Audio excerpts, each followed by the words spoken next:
Welcome to our journey back in time to the year 1975. A year of both triumph and tragedy, witnessing the end of a long war, the birth of a technological revolution, and the fall of governments.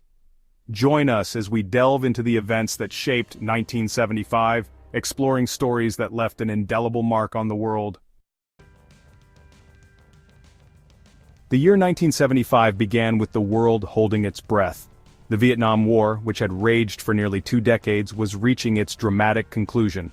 People around the globe were glued to their television sets, anxiously awaiting news from Southeast Asia. In April, Saigon, the capital of South Vietnam, fell to the communist forces of the North.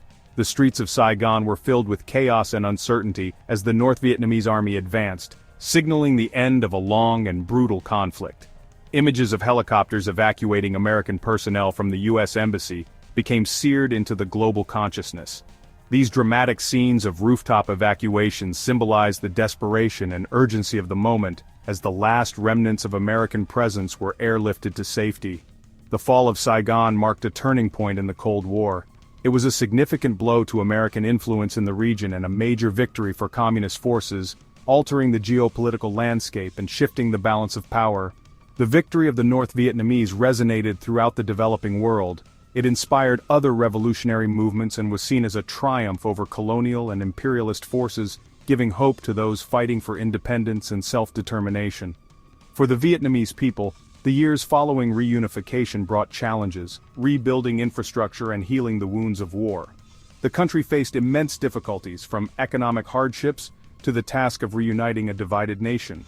The Vietnam War left an indelible mark on the American psyche, shaping its foreign policy outlook for decades. The conflict led to a period of introspection and reevaluation, influencing how the United States engaged with the world and approached future conflicts. In 1975, Microsoft was born, founded by Bill Gates and Paul Allen. Their vision, a world where every desk, every home, would have a personal computer. Their first product, a basic interpreter for the Altair 8800, marked the beginning of a technological revolution. It signaled a shift from massive mainframes to personal and accessible computing. The world of technology in the 1970s was a wild west of fierce competition and rapid innovation. Gates and Allen navigated this volatile environment with remarkable success. Microsoft's rise transformed the technological landscape, fundamentally altering the way we live, work, and communicate. In July 1975, the Apollo-Soyuz test project unfolded high above the Earth. 2 spacecraft, one American, the other Soviet, docked in orbit. This was a powerful symbol of détente, a beacon of hope in a world teetering on the brink of nuclear annihilation. The mission was a testament to the skill and ingenuity of both nations' space programs. The Apollo-Soyuz test project transcended science and technology, capturing the imagination of the world. It demonstrated that even in the depths of the Cold War, shared goals could bring together the most bitter of rivals. In 1975, Steven Spielberg's Jaws changed the face of cinema forever. This terrifying tale of a great white shark captivated audiences worldwide. Jaws was a masterclass in suspense, its chilling score and groundbreaking special effects leaving an indelible mark on popular culture. The film's impact extended far beyond the box office, spawning a new era of blockbuster filmmaking.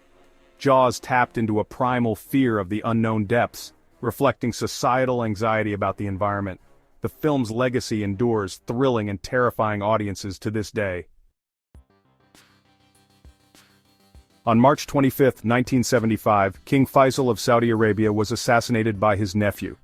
King Faisal's reign had been marked by significant modernization and reform in Saudi Arabia. He oversaw the development of the kingdom's oil industry, transforming it into a global economic powerhouse. His assassination sent shockwaves throughout the Middle East and beyond. The motives behind the assassination remain shrouded in mystery, fueling speculation and conspiracy theories. King Faisal's death marked the end of an era for Saudi Arabia. His assassination served as a stark reminder of the fragility of power and the ever-present threat of violence. While the world grappled with the end of the Vietnam War, a horrific tragedy was unfolding in Cambodia. Under the Khmer Rouge regime, led by Pol Pot, Cambodia was plunged into a nightmare. In April 1975, The Khmer Rouge captured Phnom Penh, beginning a reign of terror. The killing fields, mass graves scattered across Cambodia, stand as chilling testaments to the brutality of the regime. The world remained largely oblivious to the horrors unfolding in Cambodia. The legacy of the Cambodian genocide continues to haunt the nation today.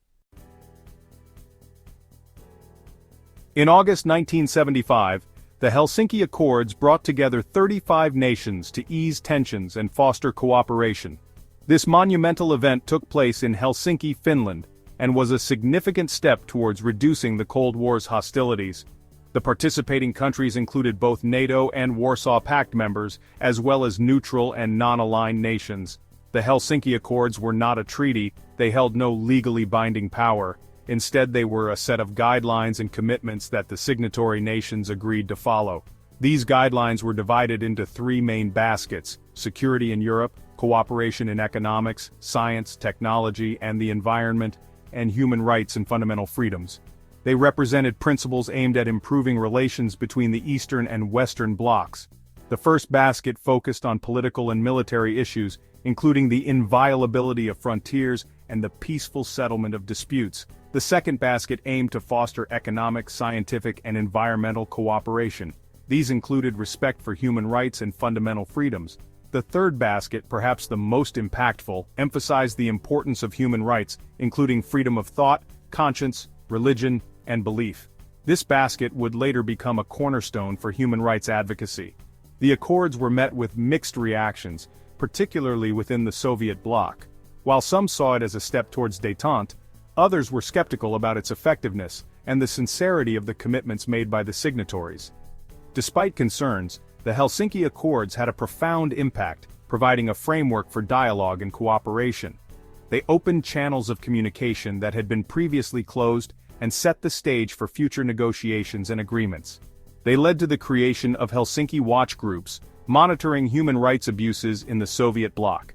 These groups were instrumental in documenting and reporting violations, bringing international attention to the plight of those living under oppressive regimes.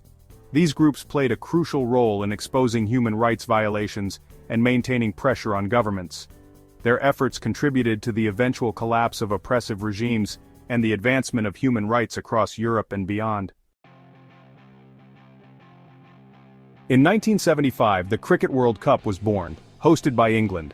8 teams battled it out over a month of thrilling matches. The final, held at Lord's Cricket Ground, saw West Indies emerge victorious. The 1975 World Cup was more than just a cricket tournament, it was a cultural phenomenon. It showcased the global reach of the sport and its ability to transcend national boundaries. The success of the inaugural Cricket World Cup paved the way for future tournaments. On November 20, 1975, General Francisco Franco, the dictator who had ruled Spain for nearly 4 decades, died. His death was a monumental event, not just for Spain but for the entire world, as it signaled the end of one of the last remaining fascist regimes in Europe. Franco's rule had been marked by a brutal civil war, followed by years of authoritarian control, which left deep scars on the Spanish society. His death marked the end of an era for Spain, paving the way for a transition to democracy. The streets of Spain were filled with mixed emotions. Some mourned the loss of a leader they had known for so long, while others saw it as a long-awaited opportunity for change. The country was at a pivotal moment, standing on the brink of a new beginning. Franco's regime was characterized by repression, censorship, and the suppression of political dissent. The Spanish people had lived under a cloud of fear and control, with limited freedom of expression and harsh penalties for those who dared to oppose the regime. The media was tightly controlled, and any form of political opposition was swiftly and brutally crushed. Spain, under Franco, remained isolated from the rest of Europe. The country was cut off from the rapid economic and social developments that were transforming the continent. This isolation not only stunted Spain's growth, but also left it lagging behind its European neighbors in terms of modernization and progress. Franco's death triggered a wave of uncertainty and anticipation across Spain. People gathered in the streets, discussing what the future might hold. There was a palpable sense of both hope and fear as the nation grappled with the unknown. Would Spain finally embrace democracy, or would it fall into chaos and conflict once again? The country was poised at a crossroads, caught between its authoritarian past and the promise of a democratic future. Political debates and rallies became common sights as people from all walks of life engaged in discussions about the direction Spain should take. The air was thick with the possibility of change, and the nation was ready to redefine itself. A new constitution was drafted, free elections were held, and Spain embarked on a journey of democratic transformation. The drafting of the new constitution was a monumental task involving intense negotiations and compromises, but it was a necessary step towards establishing a democratic framework that would ensure the rights and freedoms of all Spanish citizens. The death of Franco marked a turning point in Spanish history, closing a dark chapter of dictatorship. It was a moment of collective relief and celebration, as the nation looked forward to a brighter, more inclusive future.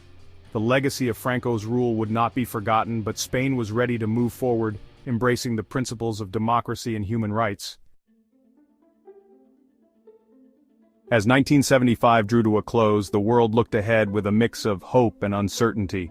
It had been a year of profound change, witnessing the end of an empire, the dawn of a technological revolution, and the fall of dictators. The echoes of 1975 continue to resonate today. The Vietnam War serves as a reminder of the human cost of conflict. The birth of Microsoft underscores the transformative power of technology. The Apollo-Soyuz test project stands as a beacon of hope, reminding us that cooperation and diplomacy can prevail. Thank you for joining us on this journey through 1975. We've traversed through moments of great upheaval and inspiring progress. Don't forget to like, share, and subscribe for more historical explorations. Let us know in the comments which year you'd like us to delve into next.